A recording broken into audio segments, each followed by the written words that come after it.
이 시간 다 자리에서 일어나셔서 하나님의 말씀을 함께 읽겠습니다.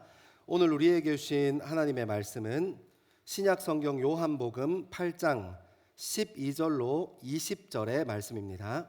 신약 성경 요한복음 8장 12절로 20절의 말씀입니다. 하나님의 말씀을 한 절씩 교독하여 읽겠습니다.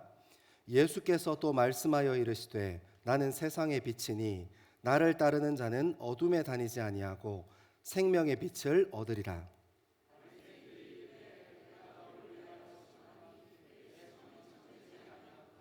예수께서 대답하여 이르시되 내가 나를 위하여 증언하여도 내 증언이 참되나니 나는 내가 어디서 오며 어디로 가는 것을 알거니와 너희는 내가 어디서 오며 어디로 가는 것을 알지 못하느니라.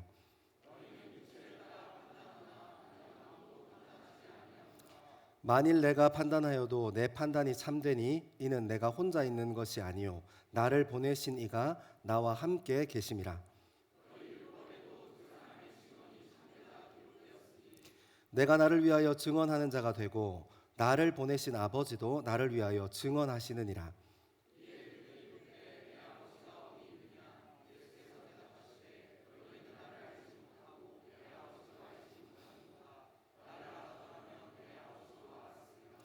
이 말씀은 성전에서 가르치실 때에 헌금함 앞에서 하셨으나 잡는 사람이 없으니 이는 그의 때가 아직 이르지 아니하였음이로라. 아멘. 이 말씀은 살아계신 하나님의 말씀입니다. 아멘. 여러분 사순절에 하나님과 동행하고 말씀 가까이 살고 계시죠? 아멘. 큐티 열심히 하고 있죠? 아멘. 아멘 안 하는 사람, 저랑 눈피하는 사람이 있어요. 사순절에는 요한복음 함께 묵상하고 큐티합시다. 제가 같이 큐티하고 말씀 쭉 따라 읽어 내려가면서 하나님께서 우리 삶에 말씀하시고 싶어 하시는 것, 특별히 제가 여러분들 좀 주목하고 싶은 것은 영적인 눈을 뜨는 거예요. 교회 왔다 갔다 할 수 있어요. 영적인 눈 뜨지 않고, 영적인 눈이 열리지 않고 기도할 수 있습니다. 영적인 눈이 열리지 않고 예배할 수 있습니다. 제가 오늘 이 멘트를 오프닝 멘트로 준비해 왔는데 박은지 전사님이 마지막에 기도 인도하실 때 들으셨어요? 예배하는 우리의 모습에 취하지 않기를. 여러분 우리 예배의 목적은 우리가 지금 여기서 예배를 드리고 있어. 주일날 교회 나와서 예배 드렸으니까 나 지금 신앙생활 잘하고 있는 거야. 그게 아닙니다. 그 모습을 우리가 예배하는 게 목적이 아니라 우리가 예배하는 이유는 우리 인생의 주인 되시고 우리 인생을 인도하시기 원하시는 하나님께서 우리 인생의 주인 되기를 바라며 예배하는 것입니다. 아멘 하시죠? 여러분 종교 습관에 젖지 말고 진짜 하나님 예배하는 저와 여러분 되기를 소망합니다. 여러분 오늘은 이 말씀을 좀 읽어 내려가기에 앞서서 그 오늘 말씀의 배경을 조금 생각하고 시작해야 되거든요. 우리가 지난주에 요한복음 6장 읽었는데 6장에는 나는 생명의 떡이니 하는 내용이 나와요. 이 생명의 떡은 이 말씀의 배경이 유월절입니다. 여러분들이 이제 어릴 때부터 교회 다니신 분들은 아시겠지만 이제 출애굽할 때 10가지 재앙이 끝나고 유월절 이 패스오버 한 다음에 광야로 이스라엘 백성들이 다 나가요. 근데 뭐 먹을 게 있어야죠. 마실 물이 있어야죠. 아무것도 없지만 하나님께서 구원하시겠다고 하시는 그 구원의 의지, 그리고 자유를 향해서 걷기를 원하시는 그 하나님의 의지 가지고 아무것도 없지만 그냥 나왔어요. 그래서 이스라엘 백성들이 만났던 것이 만나입니다. 하나님께서 은혜 베풀어 주셔서 먹고 마시도록 했습니다. 그래서 이 생명의 떡, 이 지난주에 읽었던 이 6장의 배경은 유월절이에요. 그런데 오늘 읽고 있는 이 8장의 배경은 초막절입니다. 이 초막절은 세 가지 중요한 모티브를 가지고 있는데 첫 번째는 이 물, 두 번째는 빛, 세 번째는 집입니다. 유대인들은 지금도 초막절이 되면 일주일 이 초막절기 동안 그 예루살렘 이 성 아래쪽에 있는 실로암 연못에 이렇게 내려가서 물을 길어서 이렇게 예루살렘 성전에 붓는 행사가 있어요. 여러분 실제로 성경을 쭉 따라 읽어보면 원래 예루살렘 성은 이스라엘 백성들이 처음부터 살던 곳이 아니에요. 다윗 왕 때 이렇게 탈환했던 지역입니다. 수성하기가 굉장히 좋아요. 성이 굉장히 높이 있었거든요. 근데 한 가지 단점이 있었어요. 그걸 이제 다윗과 그 부하들이 정찰하다가 알게 된 것인데 물이 없다는 거예요. 그래서 실제로 보면 이 예루살렘 성전이 있는 이 높은 산이 이렇게 있으면 수원지는 그 예루살렘 산의 한 3분의 2 지점에 있어요. 근데 예루살렘 성전은 수비하기 용이하기 위해서 지어져 있었기 때문에 더 위쪽에 지어져 있었습니다. 그러니까 이 물을 끌어올리는 것, 요즘처럼 이렇게 펌프 시설이 제대로 안 돼 있으니까 물을 끌어올릴 수 있는 기술이 없었을 거 아니에요. 그 물을 끌어올리는 타이밍, 그게 곧 전쟁의 타이밍이었어요. 그래서 사무엘하 이렇게 쭉 읽어보면 그 다윗이 이 여부수 족속이 원래 이 예루살렘에 살았는데 여부수 족속을 공략할 때 수구, 그러니까 물이 지나가는 길을 공략해서 공격합니다. 아무튼 그러니까 이 초막절에 실로암 샘물, 이 예루살렘 성전, 이 예루살렘이 성전이 있는 산의 한 3분의 2 지점에 있는 이 수원에서 물을 길러서 예루살렘 성전에 부어요. 이게 그냥 농경사회니까 풍요를 상징하겠지가 아니라 생명을 상징합니다. 실제로 이스라엘 백성들이 출애굽할 때 물이 없어서 마라의 쓴물 사건도 경험하고, 그리고 이 모세가 반석을 쳐서 물을 내는 일도 경험해요. 이 광야 생활에서 마라의 쓴물을 경험하고, 그리고 반석을 쳐서 물을 내는 이 사건, 이 두 가지 사건 전부 다 생명을 상징해요. 아무튼 이런 전통이 있어요. 이 부분은 저희가 조금 전에 읽었던 이 요한복음 4장의 사마리아 여인에 대해서 이야기할 때 이 초막절에 지키는 물, 생명의 물 이야기는 굉장히 자세하게 구체적으로 다루어져 있습니다. 두 번째는 빛이에요. 빛. 오늘 우리가 보고 있는 본문 12절부터 20절까지 내용을 이렇게 커버하는 내용입니다. 초막절이 되면 이스라엘 이 성전에서는, 이 이스라엘 성전은 크게 세 곳으로 구별되어 있습니다. 첫 번째는 성전 건물이 있고, 성전 건물 밖에 뜰이 있어요. 뜰이 있는데 이 뜰이 크게 두 개로 나누어져 있습니다.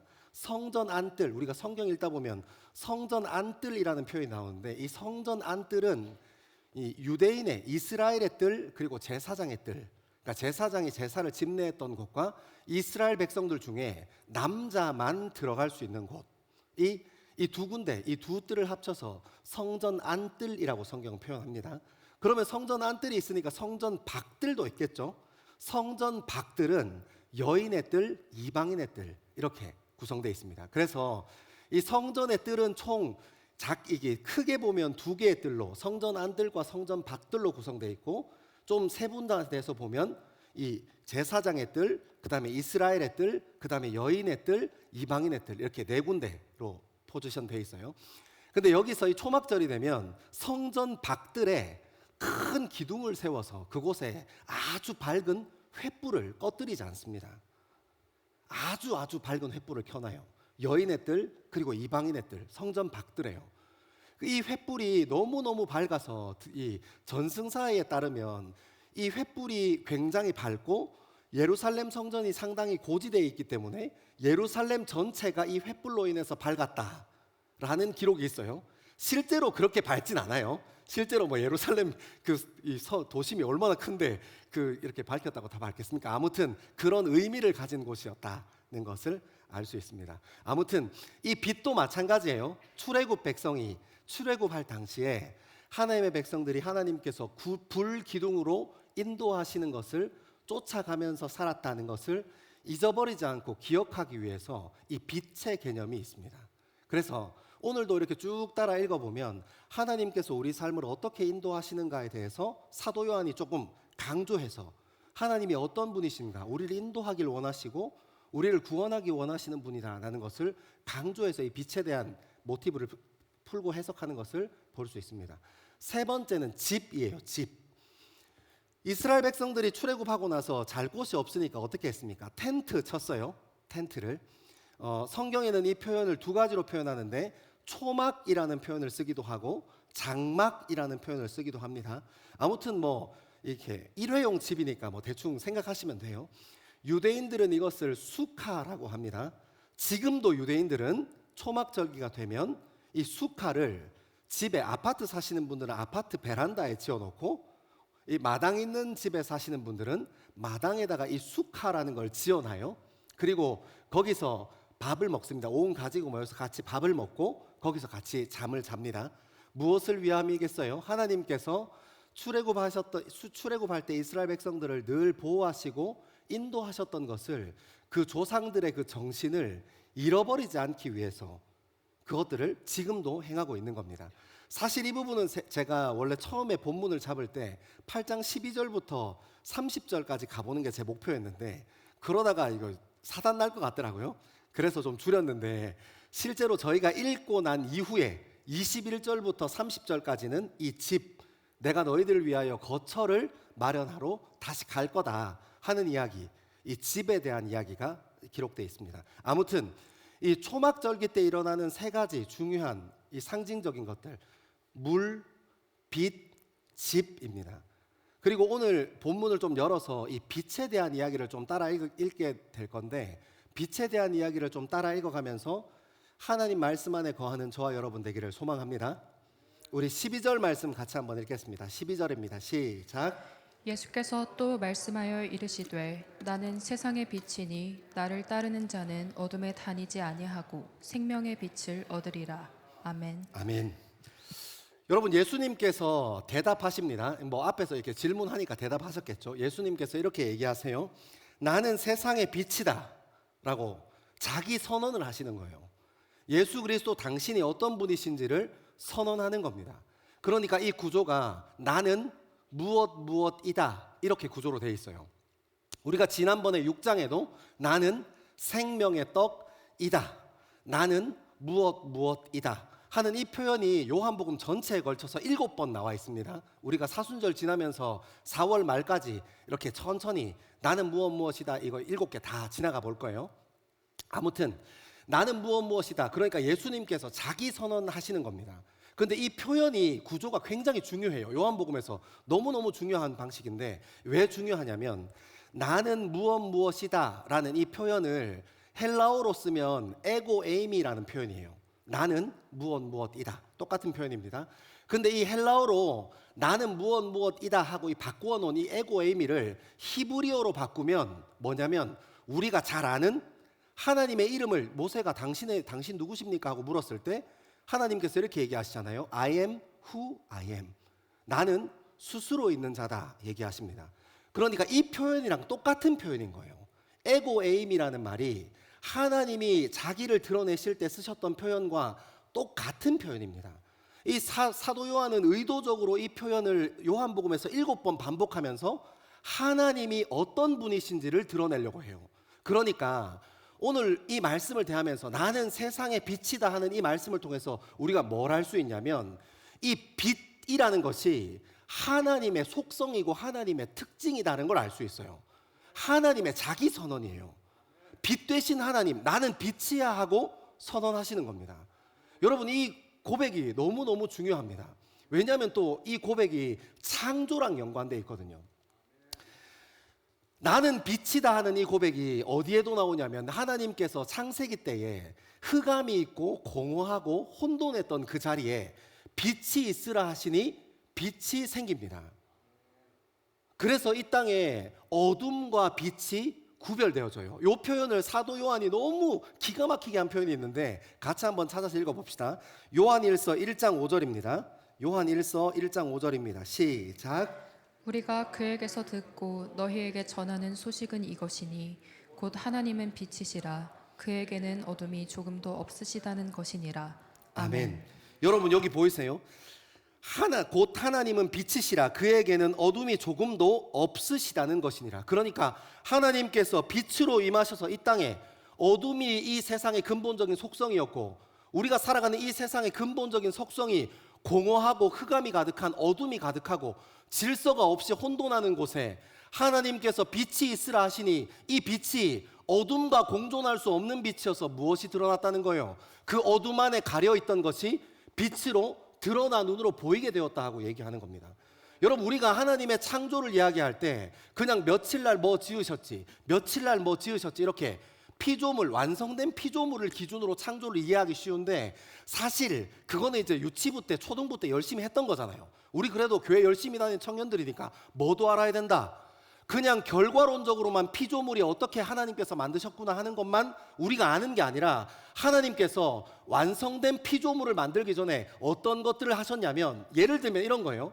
저희가 신도시 개발할 때 아니면 집을 지을 때 집의 건물을 모양을 먼저 짓는 게 아니라 그 집에 들어갈 하수도, 상수도, 전기 이렇게 그런 거 공사를 먼저 한 후에야 비로소 집의 이 틀을 잡는 것처럼 하나님께서 완성된 피조물을 만드시기 전에 무엇을 만들었다고 얘기하는 거예요? 질서를 먼저 잡았다고 얘기하는 거예요. 완성된 피조물이 이 땅에 살면서 그 잘 살고 이 피조물이 이 땅에 잘 영위할 수 있도록 하나님께서 질서를 먼저 잡으시는 겁니다. 그래서 이 빛이 임하는 이 빛 때문에 어둠에 있던 것들이 드러나고 밝아지고 그 질서가 잡힘으로 말미암아 첫 창조가 시작되는 겁니다. 여러분, 이 빛은 우리의 어둠을 바꾸어 주십니다. 창조한 그때에도 어둠이 이 세상의 근본적인 속성이어서 하나님께서 빛을 먼저 허락하셨던 것처럼 예수님이 사셨던 그 시대에도 그 세상이 여전히 어둠이 그 세상의 기본적인 가치와 속성이라서 예수 그리스도, 빛 되신 예수 그리스도를 그 땅에 보내신 겁니다. 사랑하는 여러분, 우리가 살아가는 2026년은 어떻습니까? 여전히 이 땅의 가치는 흑암에 가리워져 있고 공허하고 어두운 것이 우리가 살아가는 이 땅의 가치입니다. 그래서 예수 그리스도가 오늘도 우리 삶에 필요하고 성령 하나님을 경험하는 것, 하나님을 깊이 예배하는 것들이 필요한 것입니다. 사랑하는 여러분, 제가 이 말씀 여기까지 딱 묵상해놓고 정리하고 무슨 생각했는 줄 아세요? 사람을 깊이 생각할수록 정말 사람에게는 소망이 없어요. 요즘 여러분 TV 틀면 제일 많이 보이는 게 뭡니까? 전쟁이에요, 전쟁. 여러분, 힘이 있으니까 우리가 전쟁을 해도 그거에 대해서 우리보다 힘 있는 사람이 전쟁한다고 하니까 그거 막 규탄하고 앞서 나가서 이거 잘못된 거라고 얘기하는 사람이 없어져 버렸어요. 도리어 인간이 얼마나 간사합니까? 그 전쟁이라는 것 사이에서 내가 무슨 이득을 취할 수 있을까? 고민하는 것이 인간입니다. 그렇다고 여러분 주식한 사람들 욕하는 거 아닙니다. 여러분, 인간의 그 본성이 그렇습니다. 여러분, 여전히 세상이 어둠입니다. 여러분, 우리 인간이 살아가는 곳이 어떻습니까? 힘 있는 사람이 질서를 어그러뜨리고 그 질서를 가리워도 모른 체 하면 살아가는 게 우리 인생 아닙니까? 힘 있는 사람의 폭력성, 그것도 모른 체 하고 살아가는 게 우리 모습 아닙니까? 이 세상의 기본 가치가 어둠이어서 여전히 폭력적이고 여전히 외롭고 여전히 발버둥치며 살아가야 하는 것이 우리 인생입니다. 여러분, 이 세상에 그리고 인간에게 소망이 있습니까? 무슨 소망이 있습니까? 사랑하는 여러분, 탁월한 사람에게는 그럼 소망이 있습니까? 미국 대통령은 탁월하지 않아서 전쟁 일으킵니까? 여러분, 목회자에게 소망이 있습니까? 이런 표정으로 대한다고? 고맙다, 선혜야. 여러분, 안타깝지만 목회자들에게도 소망이 없습니다. 좋은 지식을 가진 선생들에게 소망이 있습니까? 도대체 무엇에게 소망이 있습니까? 아멘. 사랑하는 여러분, 빛 대신 예수 그리스도 이외에는 소망이 없습니다. 여러분, 그래서 오늘 본문은 이렇게 예수님께서 이렇게 우리를 가르치십니다. 나는 세상의 빛이니 나를 따르는 자는 어둠에 다니지 아니하고 생명의 빛을 얻으리라. 사랑하는 여러분, 우리 인간에게는 소망이 없지만 무엇에 소망이 있다는 겁니까? 그 빛을 따르기로 결단한 사람, 내 의보다 하나님의 의가 더 귀하다고 고백하는 사람, 내 생각보다 하나님의 말씀이 더 옳다고 고백할 수 있는 사람, 그런 사람들을 통해서 생명의 빛을 이 땅 가운데 세워간다고 얘기하시는 겁니다. 사랑하는 여러분, 그러므로 오늘도 여전히 우리에게는 예수 그리스도가 필요합니다. 여러분, 아멘 쉽게 하시는데 제가 여기까지 말씀 정리하고 제가 얼마나 절박했는지 아십니까? 여러분 이렇게 아멘 해주셔서 너무 감사한데 저는 이렇게 연습장 펴놓고 여기까지 딱 써놓고 제 마음에 그런 마음이 들더라고요. 예수가 없는데 하나도 불편하지 않아요. 제가 늘 정해놓고 큐티하는 시간에 이것저것 한다고 바빠서 큐티 안 했는데 제 삶이 불편하지 않아요. 제가 사순절이라서 저희 아내가 저기 있어 좀 부끄럽긴 한데 사순절이라서 저녁 금식을 해봐야겠다고 제가 저희 아내한테 큰 소리를 쳤지 뭡니까? 근데 첫날부터 누가 저를 유혹하는지 압니까? 김이 저를 유혹해요. 와, 여러분 그 김이 그 주방에 이렇게 반짝반짝 빛나는 조명 아래 있으면 뭔지 아네. 다 뭔지 알죠?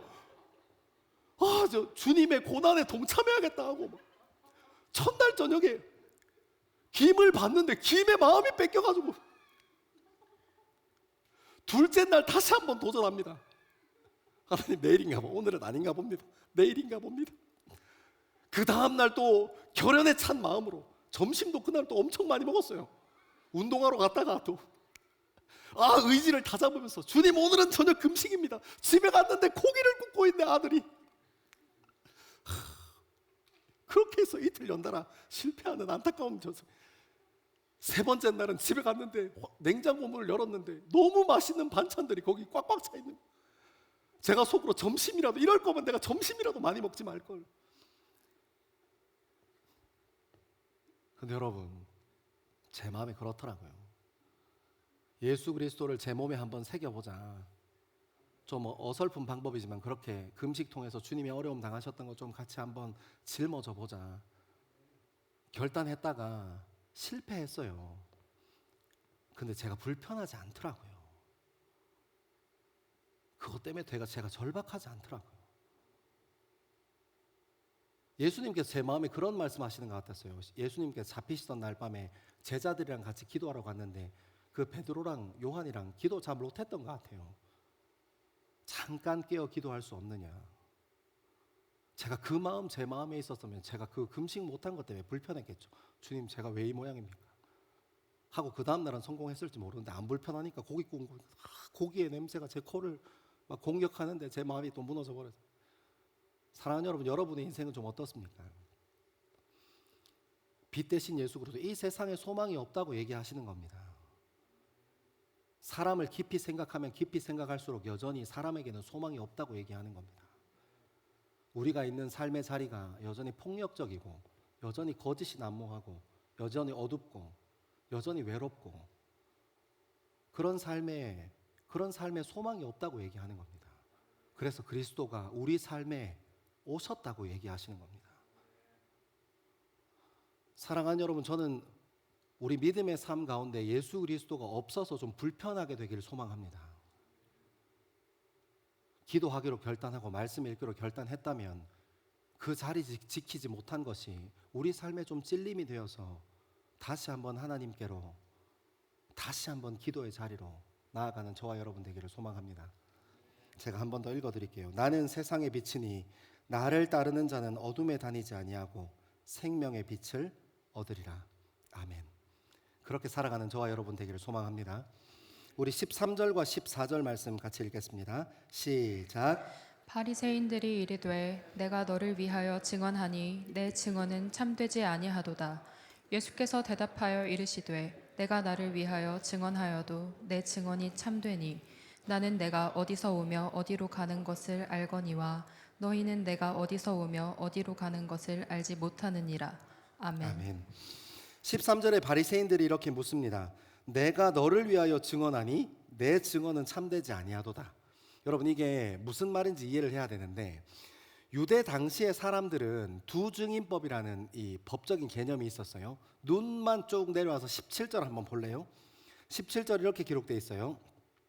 너희 율법에도 두 사람의 증언이 참되다 기록되었으니 보이죠? 요걸 이제 유대 사회의 두증인법이라는 개념인데 그때는 뭐 영상도 없고 블랙박스도 없고 뭐 CCTV도 없고 그러니까 어떤 사건과 사고가 일어났을 때 두 사람이 같은 증언을 하면 그것을 증거로 채택하는 그런 법적인 규례가 있었던 거예요. 근데 여러분 이것은 율법이라고 기록되어 있는데 이 굉장히 안타까운 겁니다. 왜냐하면 하나님의 창조성을 잃어버린 상태거든요. 하나님의 형상. 그러니까 오늘 바리새인들이 이렇게 묻는 거예요. 네가 진짜 누구냐? 네가 어떤 사람이냐 물을 때 하나님께서 나는 세상의 빛이다 하고 선언하셨는데 야 그거 믿을 수 없다. 그거 너 혼자 얘기하는 거 아니냐. 그러니까 진짜 지폐를 보고 네가 진짜 지폐인 이유를 설명해봐 하는 것과 똑같은 겁니다. 위조 지폐 말고 진짜 지폐를 보고 진짜 금을 보고 네가 금인 이유, 네가 진짜 지폐인 이유를 설명해봐. 증인 없지? 이렇게 얘기하는 거예요. 여러분, 우리는 자연스럽게 식물을 볼 때 싹이 트고 이렇게 갑자기 잎이 돋고 그 다음에 꽃이 피고 그리고 수정하는 과정을 통해서 그 이후에 열매를 맺는 것은 우리가 봐야 아는 겁니까? 안 봐도 아는 겁니까? 하나님의 창조성을 그대로 담고 있기 때문에 우리가 봄에는 싹이 트는 것도, 여름에는 잎사귀를 펼치는 것도, 그리고 꽃을 피우는 것도, 가을에는 열매 맺는 것도 보지 않아도 받아들입니다. 증인이 필요 없어요. 증거가 필요 없습니다. 하나님의 창조성 안에 그대로 있기 때문입니다. 근데 이 타락하고 난 후 인간, 그러니까 창조성, 하나님의 형상을 잃어버린 인간은 계속 이거 가지고 따지는 거예요.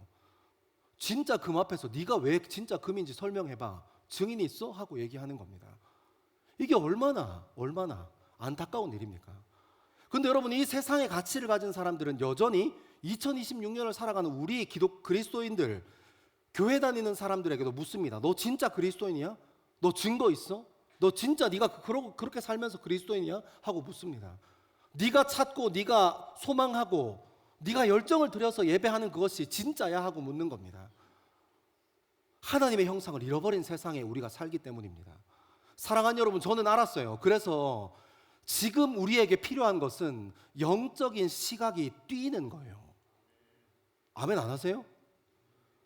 여러분, 세상의 논리와 세상의 방법으로 우리의 삶과 하나님의 말씀을 들여다보고 예수 그리스도를 들여다보려고 하는 이 세상과 똑같이 우리도 똑같이 세상의 논리와 세상의 방법으로 예수 그리스도를 들여다보고 하나님의 말씀을 들여다보는 게 아니라 하나님께서 우리에게 허락하신 창조성을 다시 회복하고 우리 삶 가운데 충만하게 임하시는 성령 하나님, 우리와 함께 동행하기 원하시는 성령 하나님과 충분히 교제하고 동행하면서 영적인 시야가 열려 우리의 삶을 바라봐야 하나님께서 우리의 삶을 왜 이렇게 인도하시는지를 바르게 알게 된다는 거예요.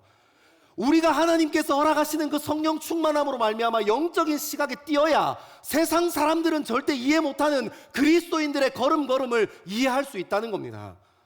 여러분, 제가 이 말씀 묵상하다가 여기까지 연습장에 딱 적어놓고 갑자기 그 생각이 들었어요. 북한에 있는 정치범 수용소에 보면 두 개로 나뉜대요.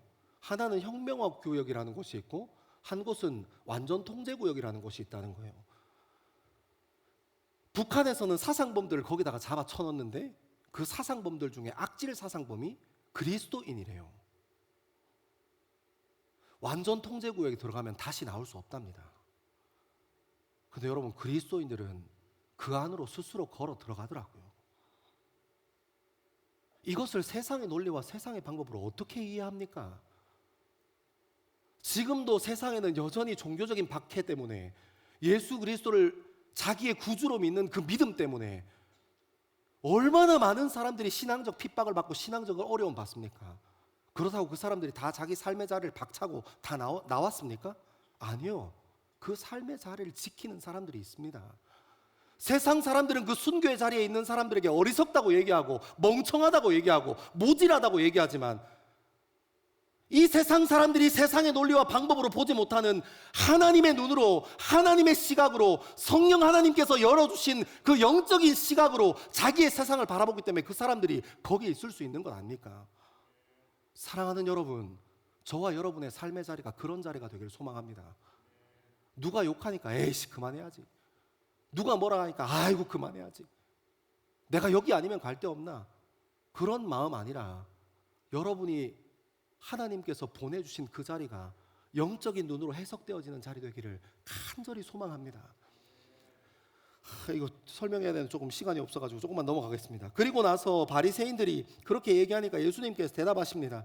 뭐라고 얘기하시냐면 이 바리새인들의 질문의 중심을 뚫고 지나가세요. 이렇게 얘기하십니다. 내가 나를 위하여 증언하여도 내 증언이 참되나니 나는 내가 어디서 오며 어디로 가는 것을 알거니와 너희는 내가 어디서 오며 어디로 가는 것을 알지 못하느니라. 그러니까 증인이 있으면 증거 대봐 하고 얘기하는 사람에게 하나님은 창조성을 얘기하는 거예요. 예수님은 적어도 뭘 아시는 분이에요. 내가 어디로부터 온 사람이며, 그러니까 하나님으로부터 온 존재이며, 그리고 예수님이 어디로 갈 존재라는 걸 알았다는 거예요. 하나님에게로 돌아갈 존재라는 걸 알았다는 거예요. 그러니까 하나님께서 이 땅에 피조물들을 세우실 때 식물, 동물을 지으신 것처럼 우리가 그것들 보지 않아도 그 친구들이 그렇게 살아갈 것을 믿고 받아들이는 것처럼 예수 그리스도도 마찬가지 하나님께서 보내신 분이어서 이 땅에서 부르심 따라 사시는 것이고, 그리고 이후에 자기가 하나님께로 돌아갈 존재라는 걸 안다는 거예요.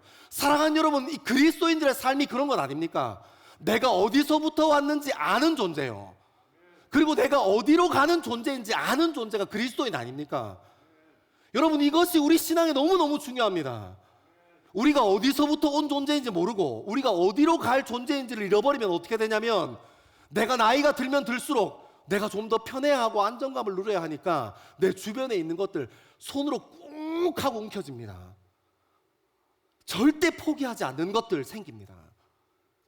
그것들 깔고 앉아서 난 이것만큼은, 다른 건 다 포기해도 이것만큼은 포기 못하고 깔고 앉아 있는 것들이 생깁니다. 왜요? 내가 어디로 가야 하는 존재인지 모르기 때문입니다. 내가 어디서부터 왔는지 모르기 때문입니다. 사랑하는 여러분, 그리스도인들은 내가 어디서 왔는지, 내가 어디로 가는지 아는 존재입니다. 이 땅에 죄인으로 왔지만 하나님께서 은혜 주셔서 구원을 경험케 하시고, 구원을 하나님께서 세우신 이 땅에서 하나님 나라를 경험하다가 하나님께서 부르신 그 자리로 돌아가는 존재인 겁니다. 그러니까 그리스도인들이 나눌 수 있는 겁니다. 그러니까 그리스도인들이 내 삶을 다른 사람의 삶에게 허락할 수 있는 겁니다. 여러분, 이것이 이 세상의 종교와 기독교의 절묘한 중간 지점입니다. 이것이 세상의 종교와 믿음 생활, 종교 생활하는, 교회에 왔다 갔다 하는 그리스도인, 종교 생활하는 사람들과 그리스도인들의 경계입니다. 여러분, 이것들 정리하는 것이 너무너무 중요합니다. 여러분, 교회 열심히 다니고 종교 생활하는 사람들은 온통 내가 뭐 얻어야 되고 내가 뭐가 필요한지에 함몰돼 사는 사람들입니다. 예수 그리스도께서 이 땅에 오셔서 자기의 몸을 나누어 주시고, 하나님의 말씀은 예수 그리스도께서 이 땅에 오신 이유를 하나님이 세상을 이처럼 사랑하사 독생자를 주셨다 얘기합니다. 이 세상에 어떤 신이 자기 몸을 나누어 주기 위해 이 땅에 왔습니까? 이 세상에 어떤 신이 사람을 사랑해서 사람을 섬기기 위해 왔습니까? 이 세상의 신은 자기를 두려워하기를 원합니다. 이 세상의 신은 자기가 존경받기만을 원합니다. 여러분, 그리스도인들도 그 존재 안에, 그리스도 안에 있는 존재 아닙니까? 하나님께서 나를 보내주셨어. 그 믿는 믿음이 있다면 예수 그리스도와 같이 자신의 삶을 내어드리는 일을 기뻐하고, 그 삶을 내어드리는 삶을 통해 하나님께서 부르셨던 그 부르심을 하나하나 완수해 가는 것 아닙니까? 여러분, 제가 여기까지 묵상하고 정리하다가요, 정리하고 제 마음에 그런 마음이 있었어요. 저도 참 좋은 믿음의 선배 많이 만났거든요. 제가 그분들한테 통닭을 그렇게 많이 얻어먹었습니다. 돼지고기도 진짜 많이 얻어먹었어요. 제가 속으로 그런 생각도 했어요. 이분들은 집에 돈을 찍어내나? 제가 선배라고 하면 저는 학부도 신학과 나왔고 대학원도 신학과 나왔으니까 다 뭐 전도사 선배들, 뭐 목사 선배들 아닙니까? 그 돈 버는 거 뻔한데 맨날 뭘 그렇게 사줘요? 본인 주머니에 든 게 없으면 아이스크림이라도 하나 사서 제 입에 물려줬습니다. 이분들 뭐 집에 돈 찍어내나? 이런 생각이 들 만큼요. 그리고 저도 나이가 이렇게 들면서 후배 사역자들 같이 챙기고, 같이 믿음의 동력자들 같이 으쌰으쌰하고, 제 주머니를 열고 제 지갑을 여는 시간들을 통해서 그 안에 기쁨이 있다는 걸 알게 됐어요. 내 것을 나누는 것이 어리석어 보이십니까? 그 안에 얼마나 큰 기쁨이 있는데 다 놓치고 살아요. 여러분, 지갑 한 번 여는 게 힘들고 어렵지, 그 지갑을 열어서 옆에 있는 사람들과 함께 교제하고 그 안에 기쁨을 경험하면, 여러분, 그 기쁨은 그 지갑 안에 있는 몇 장 지폐로 설명할 수 없는 것입니다. 돈 얼마로 설명할 수 없는 거예요. 예수 그리스도는 이 땅에 자기 몸 내어주시러 오셨습니다. 그리고 그분이 우리를 부르십니다. 그리스도인들이 이 흑암과 혼돈이 가득한 이 세상에 무엇을 하며 살겠습니까? 예수 그리스도와 같이 우리의 몸과 우리의 삶을 나누는 저와 여러분 되기를 소망합니다.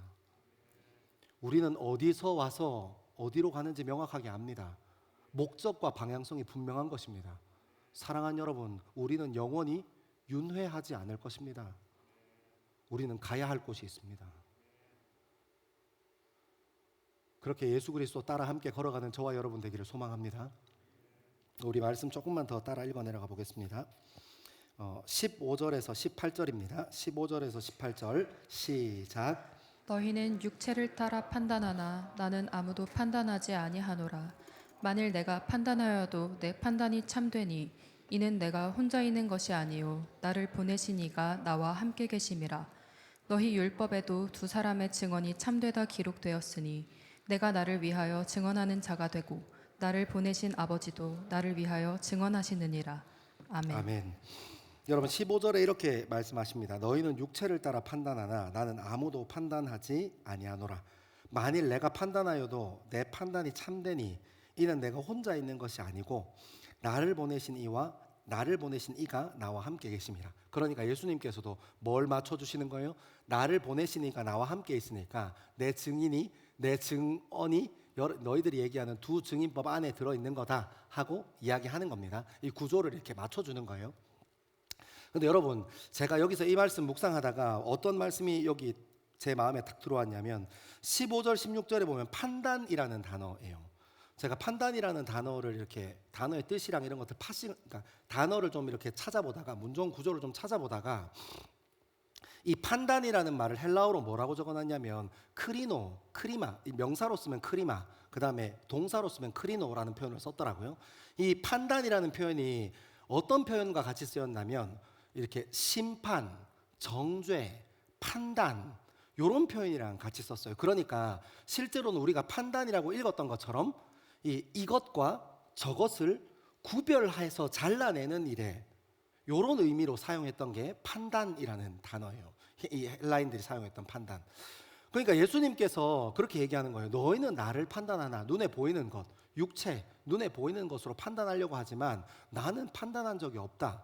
나는 판단하기 위해서 이곳에 오지 않았다 하고 얘기하는 겁니다. 저는 이 말씀 여기까지 딱 연습장 정리해놓고 머리에 망치 맞은 것 같았어요.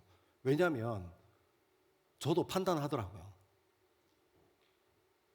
여러분, 하나님께서 하나님의 말씀이 우리에게 원하시는 것은 판단하고 정죄하고 심판하는 게 아니라 분별하기를 원하세요. 근데 우리는 판단해버려요. 심판하려고 합니다. 여러분, 우리가 신앙 고백하잖아요. 사도신경으로 우리 매번 예배 시작하면서 신앙 고백합니다.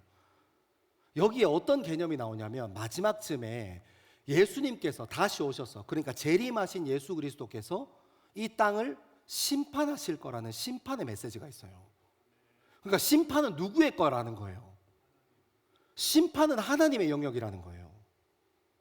근데 제가 이 말씀 앞에서 정말 자유할 수 없는 게 제가 심판하려고 하더라고요. 그 사람 그렇게 행동했어? 저 사람 저렇게 행동했어? 아이고, 사람 아니네? 저 사람 저렇게 말해? 어이구, 진짜.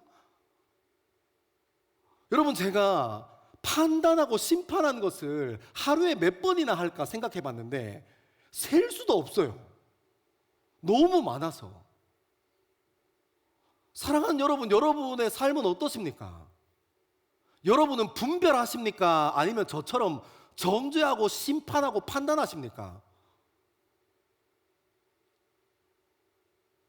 왜 여러분이 정죄하고 싶으세요? 왜 여러분이 판단하고 싶으세요? 왜 여러분이 심판하고 싶으세요?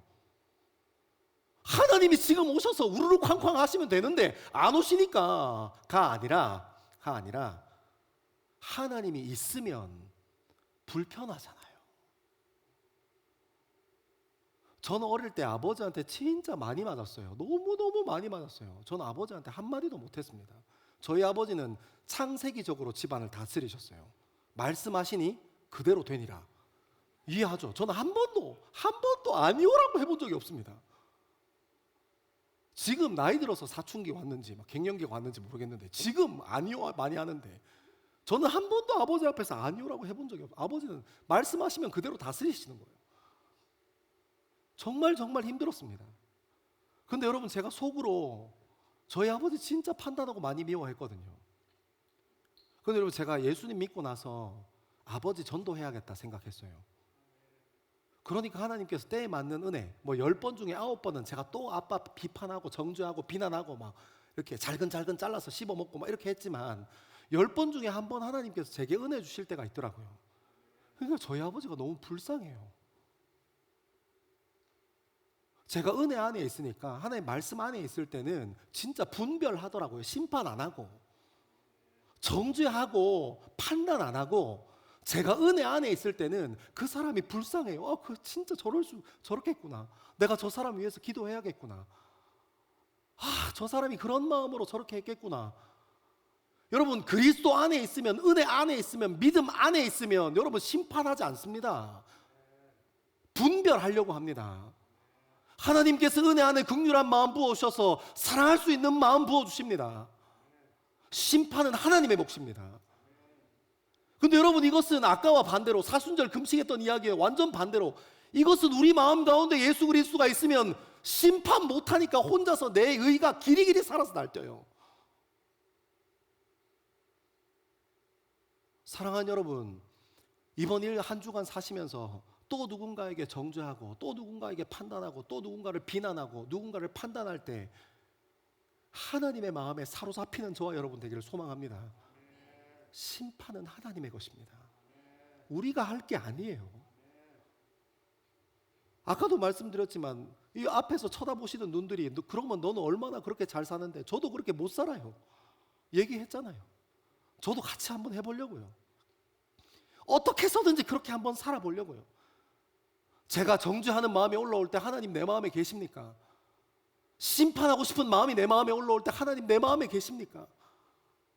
판단하고 싶은 마음이 내 삶에 훅 하고 올라올 때 하나님 여전히 내 마음에 함께 하십니까? 질문해 보려고요. 사랑하는 여러분, 그렇게 은혜 안에 붙들려서 판단하고 정죄하고 심판하지 않는 저와 여러분 되기를 소망합니다. 우리 마지막으로 19절과 20절 같이 한번 읽겠습니다. 19절과 20절입니다. 시작. 이에 그들이 묻되 내 아버지가 어디 있느냐? 예수께서 대답하시되 너희는 나를 알지 못하고 내 아버지도 알지 못하는도다. 나를 알았더라면 내 아버지도 알았으리라. 이 말씀은 성전에서 가르치실 때에 헌금함 앞에서 하셨으나 잡는 사람이 없으니 이는 그때의 때가 아직 이르지 아니하였음이러라. 아멘. 아멘. 여러분, 19절은 이렇게 얘기합니다. 이에 그들이 묻되 내 아버지가 어디 있느냐? 예수께서 대답하시되 너희는 나를 알지 못하고 내 아버지도 알지 못하는도다. 나를 알았더라면 내 아버지도 알았을 것. 여러분, 영적인 눈이 트여야, 성령 충만해야 다르게 보이는 건데, 똑같은 삶을 사니까 영적인 눈이 튀지 않고 성령 충만하지 않으니까 그냥 세상의 논리와 세상의 방법으로 여전히 보고 있는 겁니다. 근데 예수님께서 그런 바리새인에게 뭐라고 얘기하시냐면, 너희가 나를 알았더라면 아버지도 알았을 텐데 얘기하시는 겁니다. 사랑하는 여러분, 우리 삶에 있는 사건과 사고, 우리 삶에 있는 여러 가지 문제 한복판에서 우리 문제를 해결하는 일에 막 힘쓰고 애쓰고 노력하는 게 아니라, 정말 창조주 하나님께서 살아계십니까? 하는 그 질문 하나, 하나님이 살아계시다면 내 젊음이 이 모양일 수 있습니까? 하고 정말 절망하고 낭망하는 그 상황에서도 정말 당신 살아계시는 거 맞습니까? 하는 그 질문 하나, 그냥 눈에 보이는 것 이거 얻어내고 저거 얻어내고 이거 이루어내기 위해서 주님 앞에 머물러 있는 게 아니라, 내 삶에 산적해 있는 수많은 문제들 가운데에서 이거 얻는 것보다 주님 정말 살아계시는 분 맞습니까? 하는 그 질문 하나, 나를 알았더라면 아버지를 알았을 것이요. 사랑하는 여러분, 우리 인생에 진짜 필요한 것은 예수 그리스도가 필요한 겁니다. 목회자에게 소망이 있어서 목회자를 의지하는 것도 아니고, 목회자랑 친하면 믿음 좋은 겁니까? 아니요, 그렇지 않습니다. 믿음 좋은 것은 하나님과 친한 사람이 믿음 좋은 겁니다. 양육 리더들이랑 마을 목자들이랑 친하면 믿음 좋은 겁니까? 교회에서 사역 열심히 하면 믿음 좋은 겁니까? 아니요. 믿음 좋은 건 하나님이랑 친해야 믿음 좋은 겁니다. 아버지를 알지 못하면 아무런 의미 없는 거예요. 예수 그리스도를 알지 못하면 하나님을 알 수 없는 겁니다. 사랑하는 여러분, 저와 여러분의 삶의 자리에 하나님을 향한 고백이 있게 되길 소망합니다. 힘든 일이 있습니까? 힘든 일 앞에서 주님 정말 살아계시냐고 주님의 존재에 질문해 보십시오. 주님 일하시나 안 만나주시나 안 만나주시나 여러분들 기쁨 가운데 소망 가운데 있습니까? 그 소망 가운데서 그 기쁨과 소망을 부어주신 하나님 마음에 집중해 보십시오. 다음 내가 어떻게 걸어가야 하는지 알려주시나 안 알려주시나. 여러분 혹시 이 자리에 정말 하나님이 궁금하고 내 인생에 문제가 있어서 그 문제 가지고 이 자리에 나온 사람이 있습니까? 그 절망의 문제, 그 어려움의 문제, 힘든 문제 가지고 주님께 여쭤보십시오. 당신 정말 살아계십니까? 하나님 당신에 대해서 궁금합니다. 예수 그리스도 당신에 대해서 궁금합니다. 제 인생이 정말 절박한데 주님 앞에 서는 것, 그거 말고는 방법이 없어서 주님 앞에 서 있습니다. 그렇게 한번 서는 저와 여러분 되기를 소망합니다. 여러분 삶의 자리에서 큐티 하십니까? 여러분 삶의 자리에서 말씀 읽고 찬양하십니까? 여러분 삶의 자리에서 기도하고 주님을 향한 고백들 세워드립니까? 예수 그리스도를 알지 못하면 하나님을 알지 못하는데, 혹시 여러분은 종교, 여러분들이 해왔던 오랫동안 해왔던 종교 생활에 익숙해서 주일 한번 예배 나와 있는 것으로 거기에 신앙적인 안정감을 누리고 계시지 않습니까? 사랑하는 여러분, 믿음은 그런 것이 아닙니다. 믿음은 날 사랑하셨던 그 예수님을 나도 사랑하는 것입니다. 이유는 알 수 없지만, 왜 나 같은 놈을 사랑하셨는지 알 수 없지만, 그 사랑하신 그 마음 붙잡고 그분 앞에서 머물러 있는 것이 믿음입니다. 사랑하는 여러분, 여러분의 인생에, 아니 오는 일주일에 저와 여러분의 삶 가운데 하나님의 말씀이 있기를 소망합니다. 그분을 아는 것이 아버지를 아는 것이고, 그 아버지를 아는 것이 그 아버지가 사랑하신 우리의 인생을 바르게 보게 할 것입니다. 우리 다 자리에서 같이 한번 일어납시다.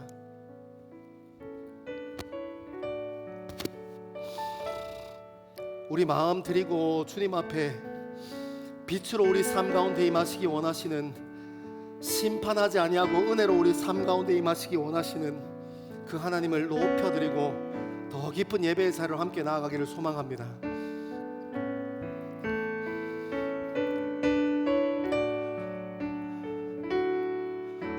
예수 우리들의 밝은 빛, 은혜와 긍휼을 베푸시는 주, 의의 길을 따라가는 주의 자녀들에게 항상 밝은 빛을 비추시네. 그는 구원의 주 하나님,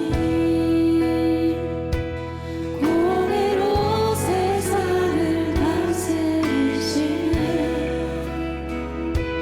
주를 경외하는 자들에게 부어주시는 놀라운 주님의 영광. 하늘에서 찬란하게 빛나는 주의 영광, 이 땅에 오셨네. 어둠을 밝히고 새 생명 주시네. 영원히 빛나는 나의 예수님, 높이 영광과 찬양 받으실 그 이름 경배합니다. 슬픔을 거두고 내게 자유 주시네. 기쁨의 노래를 영원한 나의 빛 예수께. 다시 한 번 더 고백합시다. 예수 우리들의 밝은 빛, 예수 우리들의 밝은 빛, 은혜와 긍휼을 베푸시는 주, 의의 길을 따라가는 주의 자녀들에게 항상 밝은 빛을 비추시네. 그는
6절이 되면 유대인들은 성전 바깥들에 높이 횃불을 달아 그 빛을 통하여, 그 꺼지지 않는 빛을 통하여 하나님께서 인도하셨던 조상들의 삶의 시간들을 기억하며 버텨왔습니다. 오늘 요한복음 말씀을 통해서 빛으로 오신 예수 그리스도를 통해 여전히 이 세상은 본성이 어둠이고 여전히 이 세상에 소망이 없으면 우리 인생을 깊이 생각하면 깊이 생각할수록 소망이 없고 희망이 없는 우리들의 모습을 바라봅니다. 다시 한번 우리의 마음의 뜻을 정하여 빛 대신 예수 그리스도 안에 거하는 저와 여러분 되어지기를 소망합니다. 그리스도 안에, 세상의 빛 대신 예수 그리스도 안에 거하는 우리 삶 되어지기를 간절히 바라고 소망합니다. 영적인 눈이 열려서 우리의 삶을 바라보는, 영적인 시야로 우리의 삶을, 젊음을 해석하는 젊은 그리스도인들 되어지기를 소망합니다. 그래야 우리는 어디서 와서 어디로 가는 존재인지 알게 될 것입니다. 우리의 삶이 어디로 가는 존재인 줄 안다면 우리가 지금 움켜쥐는 것에 마음 쏟지 않게 될 것입니다. 하나님 앞에 맡겨두고 빛 대신 예수 그리스도 쫓아가는 저와 여러분 되어지기를 간절히 바라고 소망합니다. 우리 시간 이 두 가지 기도 제목 놓고 주의 이름 세 번 크게 외치고 함께 기도합니다. 주여, 주여, 주여.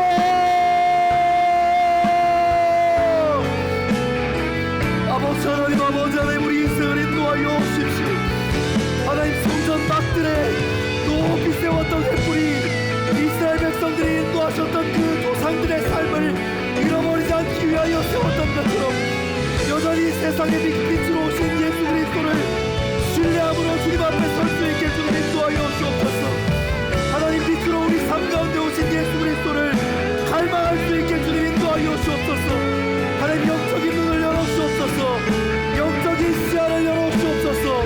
아버지 하나님, 영적인 눈을 열어 우리의 삶을 보게 하시고 우리의 부르심을 보게 하시고 우리 인생을 보게 하여 주옵소서. 하나님, 우리는 어디서 와서 어디로 가는지 아는 존재입니다. 우리는 영원히 흉내라는 방황하지 않을 것입니다. 아버지 하나님께서 원하시는 때에 원하시는 방법으로 부르셨던 것 같이 우리는 하나님께서 부르신 그 자리로 가게 될 것입니다. 아버지 하나님, 목적이 분명한 삶, 흔들리지 않는 삶, 방황하지 않는 삶으로 우리의 젊음을 인도하여 주옵소서. 주님 예수 그리스도 당신이 필요합니다. 주님 예수 그리스도 당신이 필요합니다. 아버지 하나님, 주님 앞에 엎드려 이 대신 예수 그리스도를 갈망하고 주님 앞에 엎드려 있는 우리 인생 될 수 있게 주님 인도하여 주시고 좌우나 치우치지 아니하고 예수 그리스도의 마음 닮아가고 예수 그리스도의 마음 받아 세워가는 우리 인생 될 수 있게 주님 인도하여 주옵소서. 나는 세상의 빛이라 말씀하셨던 예수 그리스도조차 우리의 젊음을 세우고 우리의 삶을 세워갈 수 있게 주님 인도하여 주옵소서. 아버지 하나님, 아버지 하나님, 하나님께서 세우신 인생, 하나님께서 부르신 인생 주님 안에 지어져갈 수 있게 주님 인도하여 주시고 하나님, 세상의 빛 대신 예수 그리스도를 쫓아 주님을 더 깊이 경험하는 인생 되어질 수 있도록 아버지 하나님 인도하여 주옵소서. 주님, 주님, 주님, 주님, 우리 인생에 하나님의 마음이 세워져갈 수 있게 주님 인도하여 주옵소서. 하나님, 주님을 깊이 갈망하는 인생, 주님 없으면 불편한 인생, 주님 한 분으로 만족하는 우리의 젊음 될 수 있게 주님 인도하여 주옵소서.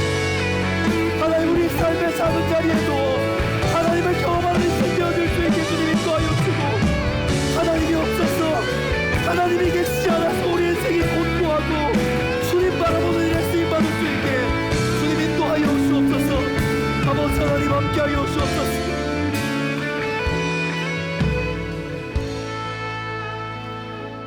사랑하는 여러분, 이 시간 한 번 더 기도할 때 성령 하나님을 의지하며 깊은 기도의 자리로 함께 나아가기를 소망합니다.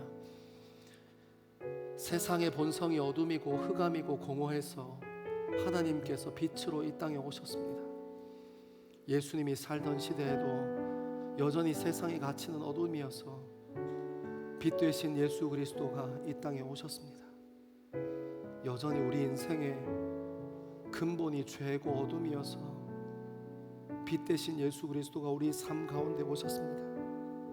사랑하는 여러분, 사순절을 지나며 오는 한 주라도 하나님이 우리 젊음에 없어서 불안하고 하나님이 우리 인생에 없어서 불편하고 말씀이 우리 입술에 없어서, 예수 그리스도가 우리 마음에 없어서 불편한 인생 살게 되기를 소망합니다. 더 하나님을 깊이 갈망하고 한 절의 말씀 우리 입술에 물고 하나님의 말씀 우리 가슴에 담게 되기를 소망합니다. 주님으로 풍성하게 채워지는 사순절 한 줄 되기를 깊이 소망합니다. 우리 시간 같이 한번 잠잠히 그리고 성령 하나님을 의지하여 깊은 기도의 자리로 함께 나아가겠습니다. 기도하겠습니다.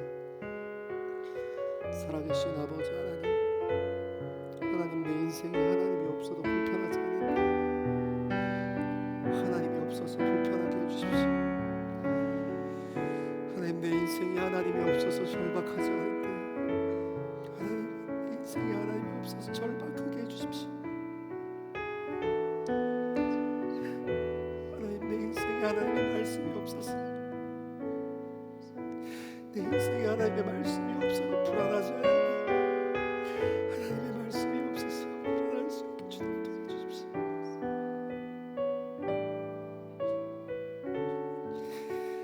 하나님, 날 사랑하셨던 그 마음을 하나님의 말씀을 보아야 받아야 주님 인도하여 주십시오.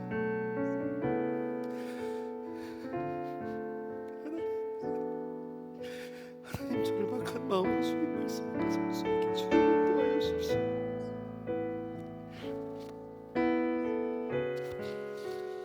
하나님, 예수 그리스도 앞에 주님 그 십자가 앞에 주님 절박한 마음으로 머물러 설 수 있게 주님 도와주십시오. 여전히 내 삶에 소망이 없고 내 삶이 공허하고 어둠이 있습니다. 주님, 당신이 우리와 함께하여 주십시오.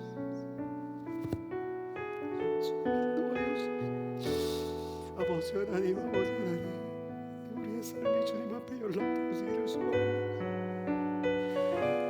하나님, 당신이 우리의 모든 것 되어주기를 간절히 바라고 소망합니다. 하나님, 우리 인생의 어둠을 밝혀주십시오.